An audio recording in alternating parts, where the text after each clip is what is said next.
Ctv, Ghana's #1.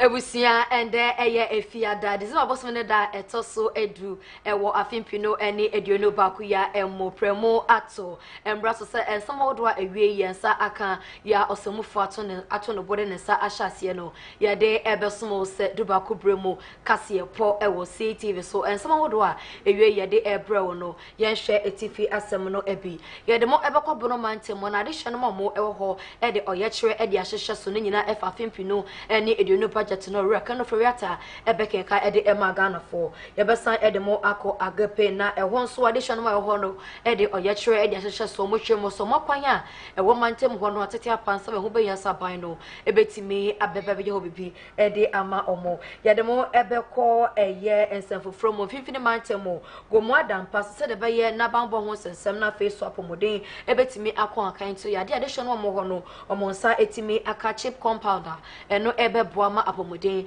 etimi akonanim ewo we kan so awdo be hu na ewie ya boaboa no se dubaku bremo Kasiepo ede esmo wo Ctv Ghana's #1 so medi ede Abena Ewusiwaa yenje brene ya fansam ne twemu ensom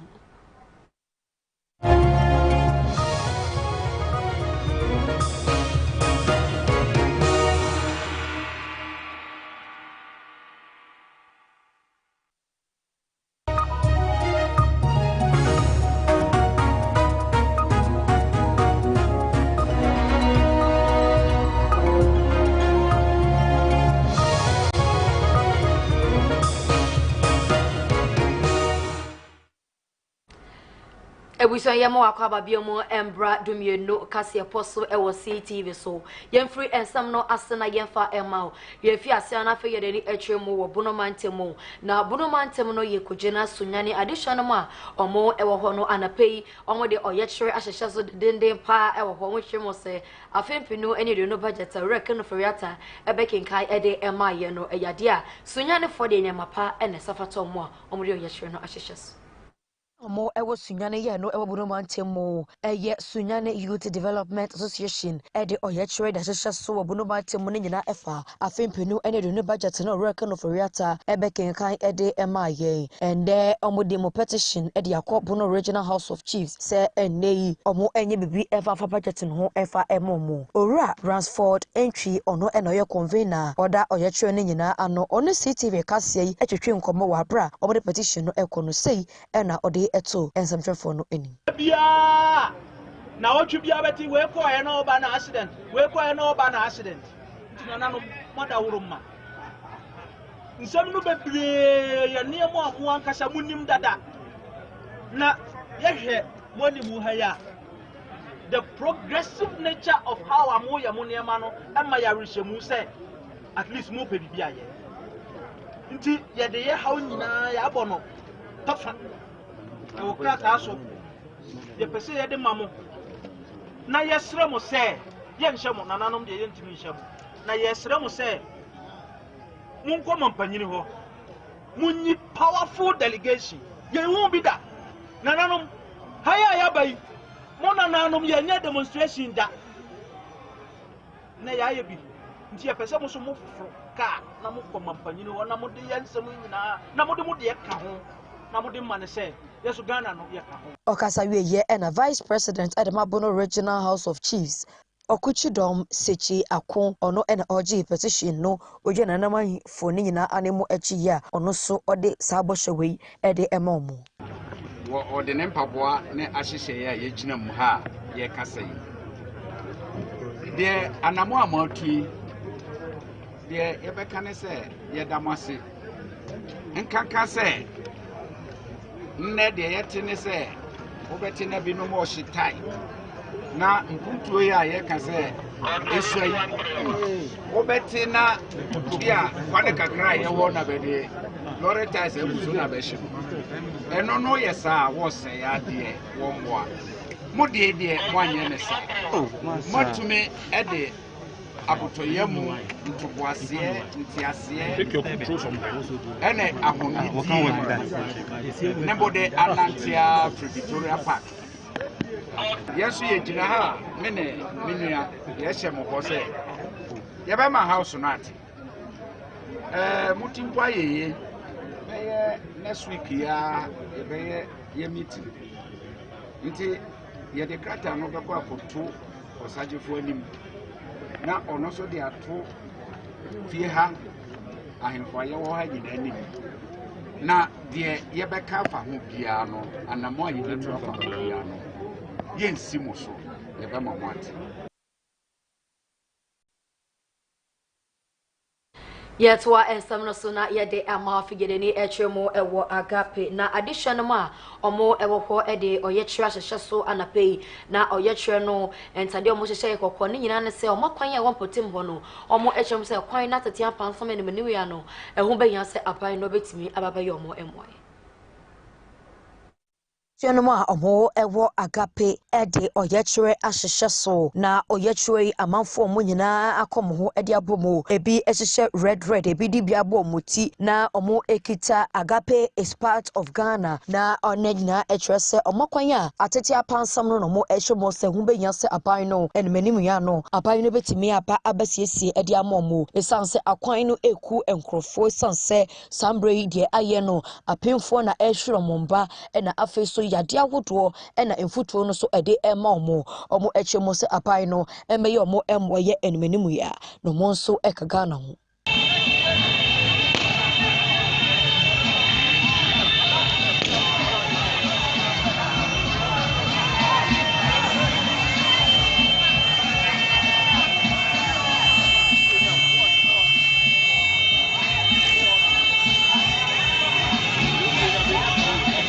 ene dey adehye ma omo ewo agape ede oyechere ahehye so na oyechere amanfo omo nyina akomo ho ede abomo ebi ehehye red ebi di bia bo muti na omo ekita agape is part of Ghana na onegyina echrese omo kwan a atete apansam no mo ehwemo se hu be nya se aban no enmenimu ya no aban no betimi apa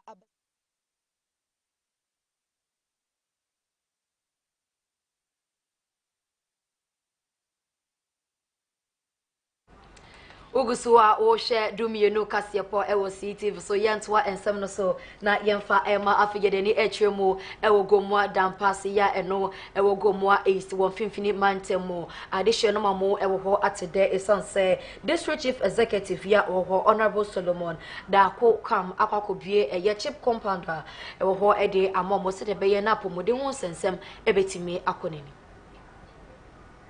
Ejebo afedie adehyenum a wono ewo gomu adampase a hono akwa bia ya adwuma wodi no eye nsomunam ho adwuma ane woye enipa bebro mpem ne akire ana wo hono na ene de nije sonko eba ye ne sempenifo etimitu anamon ema sabredie ayaresabia kuma mecha chips company bi wo matimi akopa ho ntoma ade ama wo se wo mfa emwa wona pomde ho nsem eso ononyani awono ya ban krache pani owura Solomon Dako kwam wono anodi sajmedi enimo wo hwa chips company ya amanyekunu emu ebreso eno mo hyase nanso ena nkokohwe ase nti afei ana mpanifo atimi ayi abroyi pumakwa mu no matimi ahyase aban krache pani wo gomua is abato empeso aso ononyani Desmond de Grafetu wono so editu dwa ochemza mpa wode sika be Ghana sika no empem edu 10,000 Ghana cedis ena afei so wode enyamahoden ekoboa wo mo ononyani Petu bra wo kasa wo dwumadi na se no watoto sre nanano mpanifo mo dampase ena afei so wona wansem wo bie so wo nhwe na agyade a mpedifo de amomo no on betimi abon ho ban ye as a community such that the bottom yard party will be there the matia would this way or yanka say is abia haka kapin ta say paint what on as community yam go paint they film paint haka cement yam go cement ko they yam say yenye the martin na continuous assets are meaning today Japadia you will be a say Adibia why ya today, more to beat them chip compound hospital that come. Yeah, young way almost there. Yes, the young one division. They are the maintenance portion. I'm doing it. Wahini Penny, I wash a tree, I will go more than passing our nursery, a man crowd or go more, Yanyano, and Anamatracunya. Nene, na or hime, our tosminu, at the bank cratty, and penny for any men's nasi. So what this archer, dear queen, at the abroad. And Omaba ever be. I'm not the nurse for about any midwife. I do acquire evidence, sir. I'm say on Beji health insurance. I will hot. So, Libya Akata National Health Insurance, no better me about hot. It's a adipa. I decided I'm maybe better about any, sir. Nemabia a here, sir, Omofa and did tomorrow. Open new modern on farm home, so. Mo fan share ya pomodi na nurse for no so go ho a oba wonem na oyare ntine bia no e be sesa bia ne kasa no kra enye de ba se omoye train nurse nti omo nem ana omo woni dia omo betumi ne nipa na kasa Afenso we no anode ensabetu dwache se eniema hodo bebre won ma eha wo mu a ta empenifo hwe eboa wo mu omani abeje hu ye pa ebe etise aposifo asoye na afenso no eniema bi tise sanse babom nsem enye kra ewo mpatam ho laga igokwa kosisa obi niama na de akọ ne fie obi fie na je se wakọ no wakotu aka ansa omodi oniama bema na wakoye adwuma I believe say extortion. Sa semino koso bibiri ewo nyanya no any down pass it. Olanga is for be a frame. Omo say ama fit ewo kukrubite.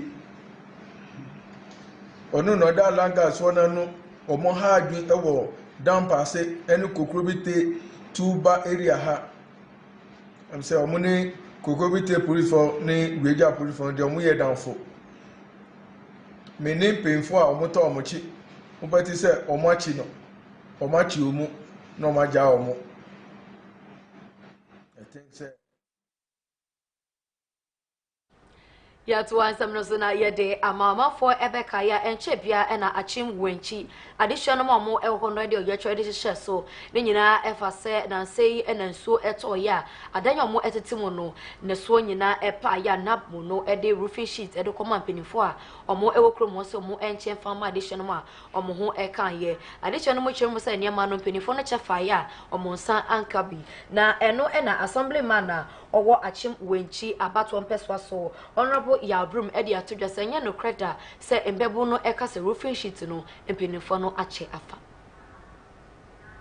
ononya ne ya brum edi nsem tudwabra na one Ctv Kasiepo etwen komo a wo chemu se timamufo no ade wonsa acheche so se enchance da meche roofing sheet anadmufo de bre womo se anka won fama timamufo wom dan so pae no assemblyman ene empinifo won bi atimi afa roofing sheet no wo chemu se no enya no kra bia na momu no eniema dodo e bae no eno no mo hwe so eyeye ede ma timamufo wo chemu se wo hwe nadbo roofing sheet amde maye eye 50 packs na womutimi eche ni nyina ema wona onsa beka bi no wonsa timi ka bi dia ansoso no ombo mo modern se womsa ebetimi aka bi ede ama wona womsa ntimi anka no ochemu a saa nsama atebamfo ka no enye no kre se wawie bi atori ntem no esi efiada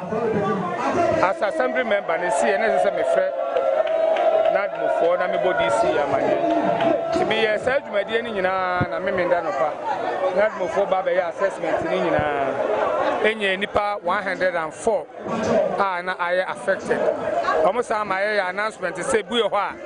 na kan no so na dwumadi ni mu no na ye sa kan to ma ye announcement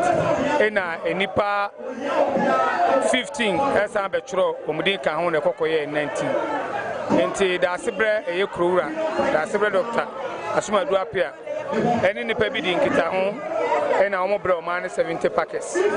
eye honorable DC ebre o man 50 packets any Nadua 20 packets. And watching so honorable MP and so bre or mine and chance 10 packets in so 20 sachets and Nadua 20 boxes.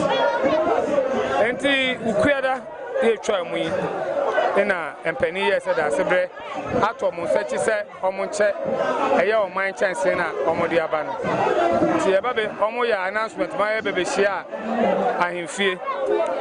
eba ahemfo no eye list echiche enchance ne de ma omo a na omo dan so enyina apa no emu dudu na omo guso omo chana na nadmofo nso ba se DC ne MPC omo mebe enche omo de no Omo de omo ye ne say omo ye say the be call rounds the bawa near twa picture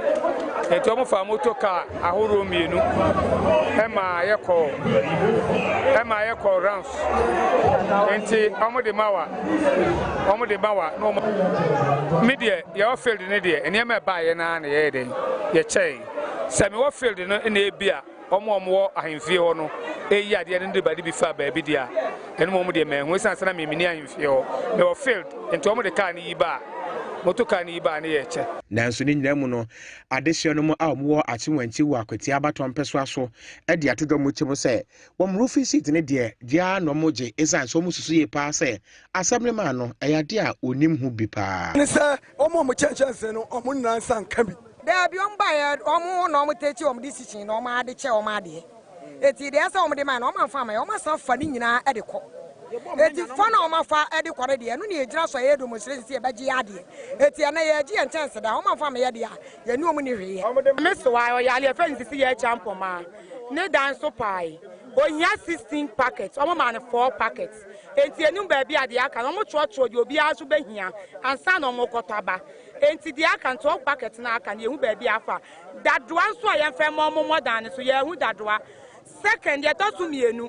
ye de fun wo ye kurom ha de bia ye se da se blesse as me sha yin fie mpanifo a omo de da se ble kwa yiye kuma ase na sefo ye hu hotel so e de nta da se be ni mpanifo kwa yiye kwa di de fun e kwa tra yi paso na wanti krom ade ye de fun ye si efun se kukuba When Ewusiwaa wo share Kasiepo wo Ctv so fe yetwa ensem no so na yede ama yede ni etwemu e wo bambo ho ensensemo na sade be ye na bambo ho sensem betimi akonanim na fetimi je na so na amanfo a omo ewo bipiman mu ye bambo betimi esipinti no yade a director of faculty ya osanso oye researcher e wo Kofiana International Peacekeeping e de atodwe se enei ye bipiman hu penimfo no bia enhwe sade be ye na enema ne akade wo so mo ye boa mabambo sensem etimi eja na nan so no omuntimi enye embo nsem nyina to dwa e obreko okakasaye e wo Kofiana Peace and Security Forum a ekoso e wo Kofiana International Peace Training Center e won kran asemtitra na eda so nya ne se kabma minka bi e na afi so amamuo no okwana hodo e befa so asiesie bibia mana kama ewo ebibremu atoye mantamu ne kasemo de atudwa se ne sayonti ehu benya ye pa se ebreman panifo titu ne ECOWAS wana eda no no won betimi akọ ho abomu na afei omamo mani adafom na womatimi atu asembia ho anamo entem ansa na de besi asido boniface proactive no Dr. Kwaku danso ekyerem se saa enhyehyeye ene niam hoto bebre ana betimi aboa emfa ohaw ene basabasa ye bia entimi emba ne nsam ode to dwa no bi across the skills and sites of society. Point 12, ECOWAS should adopt specific provisions in the proposed revised protocol that emphasize zero tolerance for constitutional manipulations with a mandatory 2-term presidential term limit for all member states. 13, ECOWAS should engage more proactively with member states in ways that promote constitutionalism, the rule of law, and accountability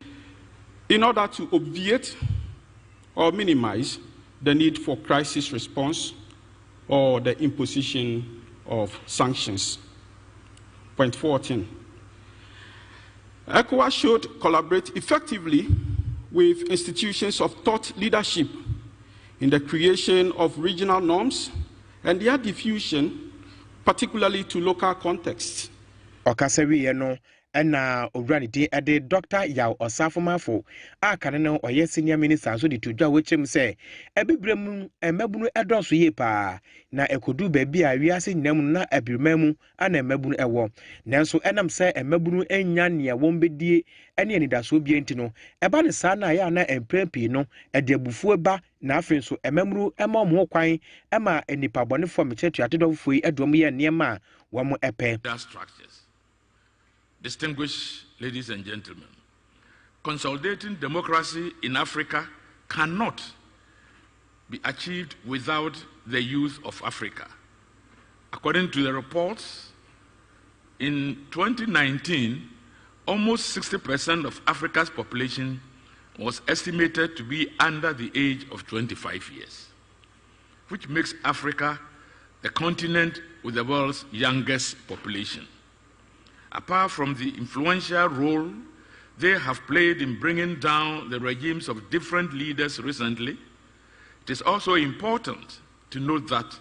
their exclusion from the political process and unresolved grievances make them vulnerable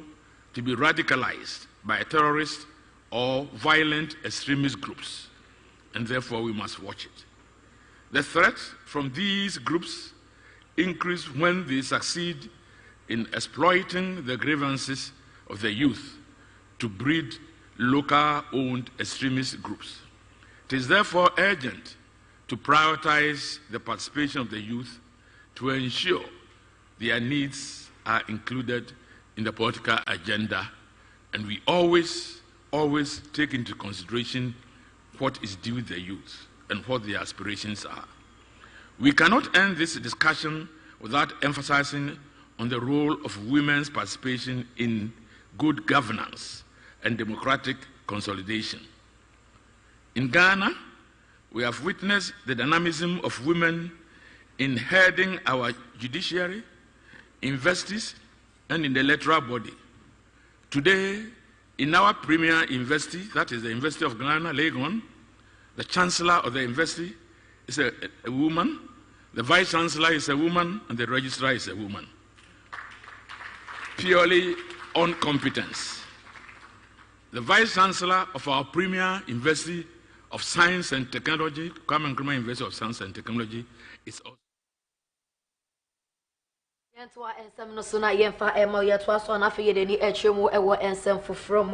Researcher or Center for Democratic Development Ghana and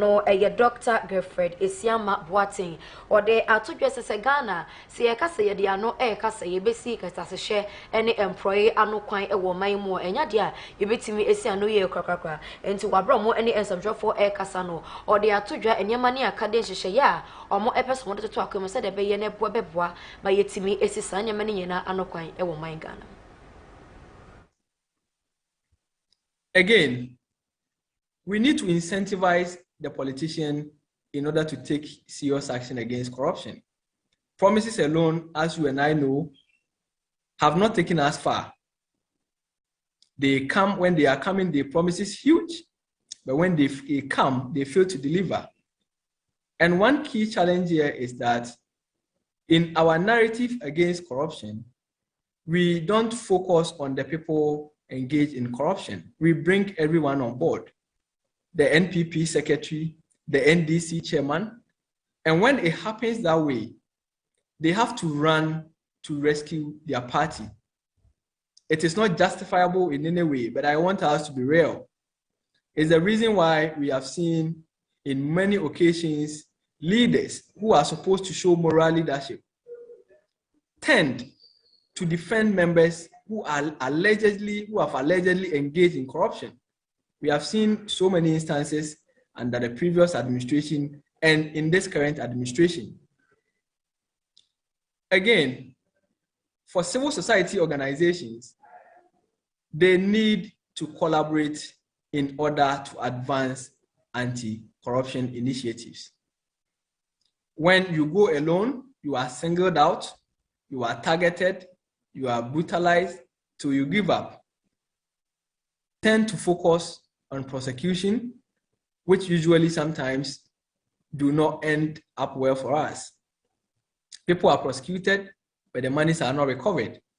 So what do we need to do? We need to work with the 5P approach. We are persistent in the fight against corruption. We punish those involved. We ensure they pay back. We reform our policies, and then we invest in prevention of corruption. If we are able to put in place these systems and mechanisms, then we are able to break the stagnation in the fight against corruption. Campaign financing reforms are very important, and it is the basis of incentivizing the political class to be truly committed to anti-corruption initiatives. When they invest so much in their political campaigns, 2 million cedis, which their salaries will never be able to pay, even their ex gratia, then they need to recoup this investment. But what are the loopholes in our campaign financing regime that we need to reform in order to ensure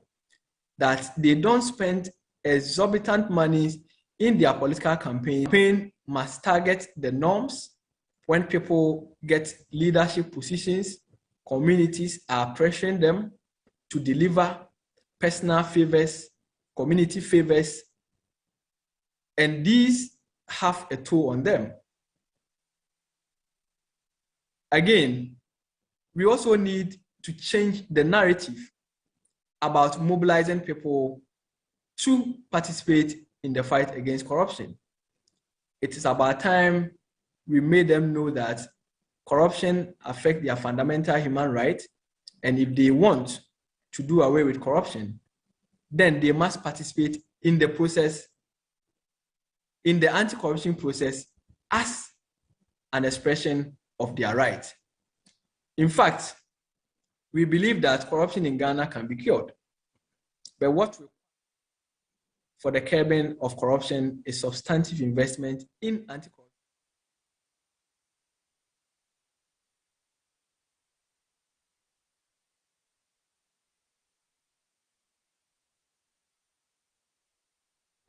Yɛmfa yɛni entry mu ɛwɔ adesua ho ensensem mu na soafo a ɔhwɛ ɛba ɛhomasua ho ensem mu a Dr. Yaw Osei Edutwum ɛde atodwa sɛ endeyi adesua form ɛkɔtwerɛ ɛyɛ waye kenansen yan so hwɛ mo kɔkɔtwerɛ yɛ no ɔhwɛ mo so mabɔ mo homɔden papa ɛno nti no ɔbɔ desua ni bia ɔkɔtwerɛ nhwehwɛ no abaso.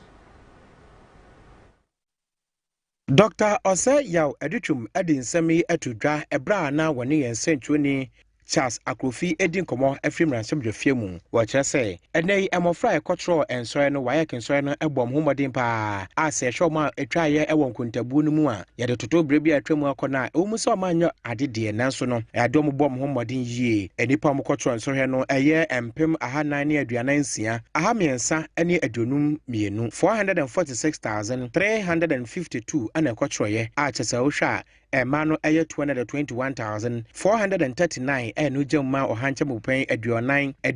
enkron achiripoinsia emema omukotro ensohe no eye empem ahamienu ene adununan ahankron ene edu miensa nenu emwo no obrani din ede Dr. Osei Edutwum awoye osoafo hwe oman Ghana yengomasua so ede atodwa kire se obetimi abunkunta ye pa esanze wo hwe wona ekotro enfie mpemienu ene adunu ensohe no mu na 2021 no ebia beka ho manakọ esobe ohancha mubupan edu enwotwen achiripo enwotwen wase nkwara na ekotro no emfa ho senia womu nsohwe no sunsuanso te no oma yade yi papa aban eni aso won modembo no. Actually, the average is 60%, 60%. Certain subject areas we went up, others we dipped. But when you put it on average, it's still 60%. So if you look at English, for example, there was a dip. Mathematics, there was a dip. But integrated science saw a huge jump, and social studies also saw an increase. Overall, the average is still 60%. But on the other hand, I just want to assure you that mathematics should not see a dip in my time, as somebody who has taught mathematics. So we're going to look at what went wrong and what we can do, which schools did so well, where there were drops, and then we are going to look at how best to ensure that we move up. But the good news is that 2 years in a row, we have in the core subjects seen 50% plus pass rate, which means that more students will then qualify to go to the universities. Because in the past years, what happened was you may have 70% or 80% pass on social studies, and then mathematics is 33%. And because mathematics is 33%, you can't have more than 33% of the students going to the university.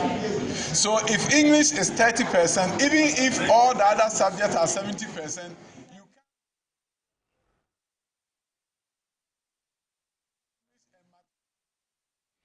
Ebusia yenjina mathematics should not see a depth in my time this way. Na somehow would write a year boa no de ebesmo wa prem to break Kasiepo no yen finding na embassy afino beka yensa me enti etifa some idea Kasiepo no makotene be emfa emau imbebu na mo ewosunya na de yetwa hyehyɛ so efa afimpi no ene de no budget no sa bai no enye bebi emfa mfa ho efa emomo sa so en addition mo wo agape so de yetwa hyehyɛ so se omakwan a ewo ho no atete apansam no ti no abai no enye bi emfa ho emfa emomo se de beye na apomodin ho ensa betimi akonkan nti no eyade agomo adampa addition mo ho no ensa akache compound we come small do bi ho na awie ye boaboa no se prem to break Kasiepo de ebesomo wo Ctv #1 so se eye Kasiepo mosomfo Abena Ewusiwaa na awie meche brebe ken Kasiepo no de emma mo nyina mo ene hwa adehye